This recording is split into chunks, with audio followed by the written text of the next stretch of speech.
श्लोक 57-58। यः सर्वत्रान्वी स्नेहस्तत्तत्प्राप्य शुभाशुभम् नाभिनन्दति न द्वेष्टि तस्य प्रज्ञा प्रतिष्ठिता। 57। शब्दार्थ। यह जे सर्वत्र सर्व परिस्थितिमां अनभी स्नेह रहित तत्ते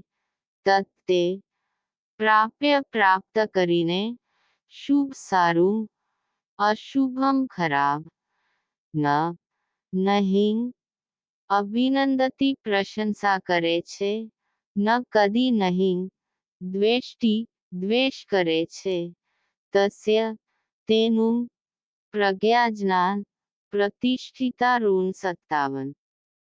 अर्थात જે મનુષ્ય સર્વ પરિસ્થિતિઓમાં આસક્તિરહિત રહે છે અને જે શુભતાથી હર્ષિત થતો નથી તથા આપત્તિઓથી દ્વેષયુક્ત થતો નથી, તે પૂર્ણ જ્ઞાનથી યુક્ત છે. વૃત્તવર્ણન. રૂડયાર્ડ કિપલિંગ નામના પ્રખ્યાત બ્રિટિશ કવિએ સ્થિતપ્રજ્ઞ, સ્થિર બુદ્ધિયુક્ત સાધુ અંગેના આ શ્લોકના અર્કને તેની પ્રચલિત કવિતા જો માં સમાવી લીધો છે.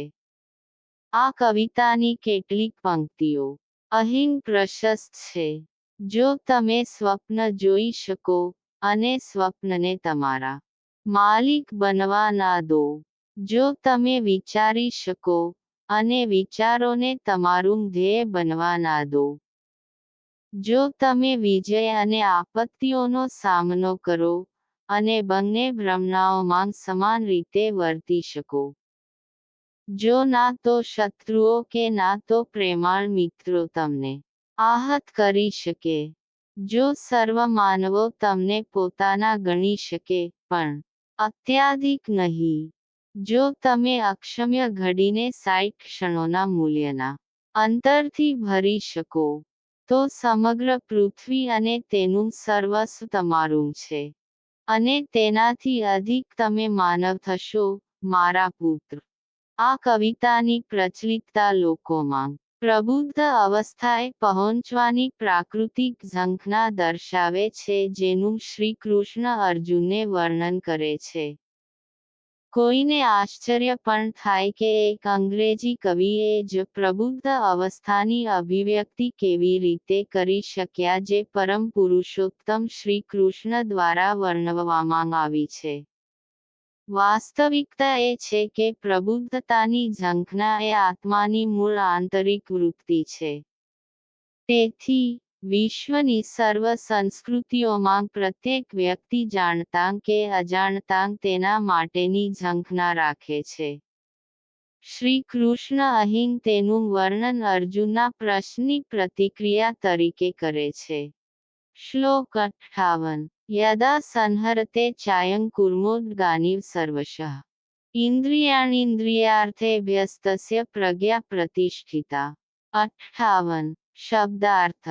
યદા જ્યારે, સંહરતે સંકેલી લે છે, ચ અને અયમ આ, કુર્મ કાચબો, અંગાની અંગો, ઇવ જેમ, સર્વશ સર્વથા, ઇન્દ્રિયાણી ઇન્દ્રિયો, ઇન્દ્રિય અર્થેભ્ય ઇન્દ્રિયોના વિષયોમાંથી, તસ્ય તેની, પ્રજ્ઞા દિવ્ય જ્ઞાન, પ્રતિષ્ઠિતા સ્થિર.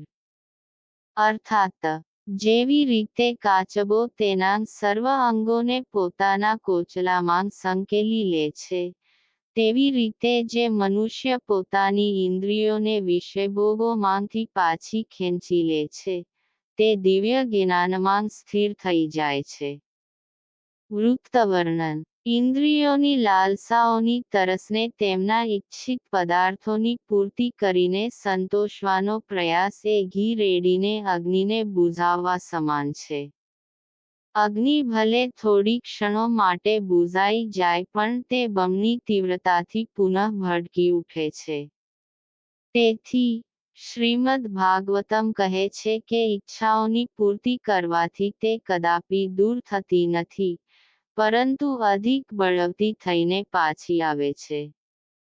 ન જાતુ કામઃ કામાનામુપભોગેન શામ્યતિ હવિષા કૃષ્ણવર્તેવ ભૂય એવાભિવર્ધતે 9.1 જેવી રીતે અગ્નિમાં ઘીની આહુતિ આપવાથી તે બુઝાતી નથી, પરંતુ અગ્નિ અધિક તીવ્રતાથી ભડકી ઉઠે છે, તેવી રીતે ઇન્દ્રિયોની વાસનાઓની તુષ્ટિ કરવાથી તે શાંત થતી નથી.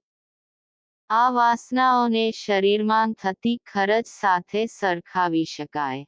ખરજ ઉપદ્રવી હોય છે અને ખંજવાળની પ્રબળ ઈચ્છા ઉત્પન્ન કરે છે. પરંતુ ખંજવાળ સમસ્યાનું સમાધાન કરતી નથી. થોડી ક્ષણો પૂરતી રાહત થાય છે અને પશ્ચાત તે ખરજ અધિક વેગથી શરૂ થઈ જાય છે. તેના બદલે જો કોઈ આ ખર્જને થોડા સમય માટે સહન કરી લે તો તે તેની તીવ્રતા ગુમાવવા લાગે છે અને ધીમે ધીમે સમાપ્ત થઈ જાય છે. આ ખુજલીમાંથી રાહત મેળવવાનું રહસ્ય છે. આ જ તર્ક વાસનાઓને પણ લાગુ પડે છે. મન તથા ઇન્દ્રિયો સુખ અર્થે અસંખ્ય ઈચ્છાઓ ઉત્પન્ન કરે છે, પરંતુ જ્યાં સુધી આપણે તેની તુષ્ટિ કરવાનો પ્રયત્ન કરીએ છીએ ત્યાં સુધી સુખ મૃગજળ સમાન એક ભ્રમણા જ રહે છે. પરંતુ જ્યારે આપણે ભગવાનનું અલૌકિક સુખ મેળવવા આ વાસનાઓનો ત્યાગ કરી દઈએ છીએ, ત્યારે મન અને ઇન્દ્રિયો શાંત થઈ જાય છે. તેથી પ્રબુદ્ધ સાધુ બુદ્ધિપૂર્વક ઇન્દ્રિયો અને મનનો સ્વામી બની જાય છે. આ શ્લોકમાં કાચબાનું ઉદાહરણ આપવામાં આવ્યું છે. જ્યારે તે સંકટનો સામનો કરે છે ત્યારે કાચબો તેના અંગો અને માથું પોતાના કોચલામાં ખેંચીને પોતાનું રક્ષણ કરે છે અને જ્યારે સંકટ ત્યાંથી પસાર થઈ જાય છે ત્યારે કાચબો પોતાના અંગો અને માથું બહાર કાઢીને તેના માર્ગે આગળ વધે છે. પ્રબુદ્ધ આત્મા મન અને ઇન્દ્રિયો પર સમાન પ્રકારનું નિયંત્રણ ધરાવે છે અને પરિસ્થિતિની આવશ્યકતા અનુસાર તેનું સંકુચન અને પ્રસરણ કરે છે.